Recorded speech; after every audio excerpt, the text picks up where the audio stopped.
Hi, I'm Allison. I'm an associate MFT and PCC in California, and today we're going to be looking at some tips to manage stress both in college and beyond. So, to start, let's look at the impact of stress on the body. So, some stress is okay. Our bodies handle that, and it maybe helps us to complete a task, motivates us to complete a task, helps us to do our best, kind of fuels us. But long term, overexposure to cortisol and other stress hormones that come with chronic stress can negatively impact almost all of our body's processes. So, it can lead to anxiety, depression, digestive issues, headaches, muscle pain, muscle tension, heart disease, heart attack, high blood pressure, stroke, sleep problems, weight gain, memory problems, and concentration impairment. So, it's very important to make sure that we have some tips to manage stress so it doesn't have these long lasting, really impactful problems for ourselves.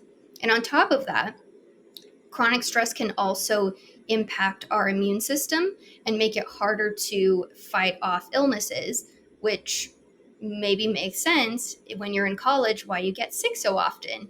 That it's a new group of people, some new illnesses are introduced into your body, and also all of the stress involved that it just adds on.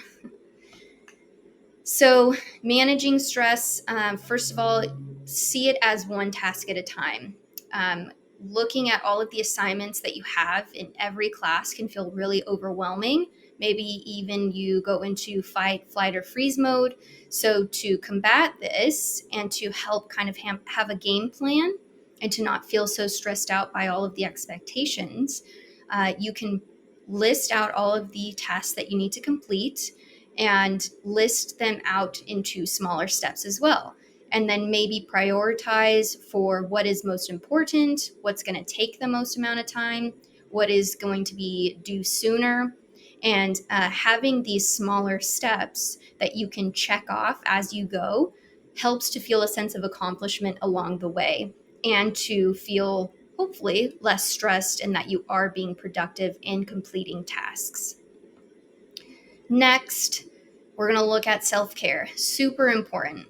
So, doing the comforting things like listening to music, spending time with your friends, pets, getting a massage, doing skincare, whatever that looks like, those are all very important. But it's also important to do the maintenance self-care tasks as well, like visiting the doctor regularly, eating healthy foods, exercising, getting enough sleep. All of that creates a healthy and supportive framework so that you can manage the stress that's going on.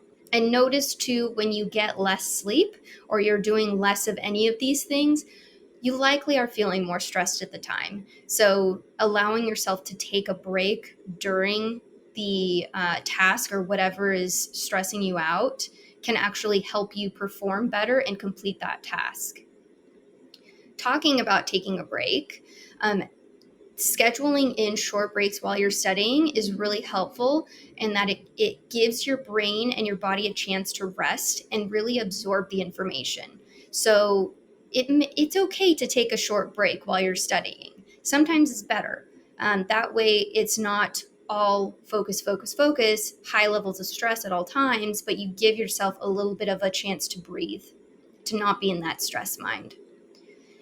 And then talking about breathing, the next tip would be to practice mindfulness and relaxation. So this could be deep breathing exercises, it could be meditation, doing some yoga, getting a massage, something that's going to allow your body to rest and take a break and reset. And then moving on, we have really leaning on your support and resources. So if you're noticing that you're feeling really stressed out or that you are having a hard time maybe prioritizing or navigating the different expectations or tasks that you have, you can reach out to a friend or family. You can also get connected with resources in your school. A lot of the times there will be programs or some kind of skills or tips or maybe workshops or something that you can lean on for support in managing the stress of school. And they are right there on campus most of the time. And so they're very plugged in with what's going on. And then also, if it's too much, if you've done the reaching out to friends or family, you've reached out to resources in your school, still feeling the overwhelm by all of the stress, connect with a professional counselor. It could be good to meet with someone who is a professional that can help you dive in deeper to what is going on and maybe learn some tips or kind of talk out some management things or figure out why is it so stressful. And then lastly, we have a perspective of resilience. So you have gotten through however many days up until this point. Like, remind yourself of all of the things that you have overcome. And if you've done that, likely you'll be able to do it again. So reminding yourself that you can do it, that you are strong enough, that you have the skills, and you've toughed it out before. And it may seem really hard and really daunting, very overwhelming, but there are supports, there are tips in place or that you can put in place, and you have gotten through tough times before, and you can do it again. So lastly, I want to say thanks for watching. You got this. If you are wanting to find out some more tips on therapy, anxiety, depression, stress, whatever, if you're wanting to get connected on your therapy journey, I'd love to hear from you. Love to see if we might be a good fit or if I can help you get connected with another clinician who is. And if you have any questions or anything like that, please reach out. Let me know. And thanks so much for watching. Good luck on the rest of your semester.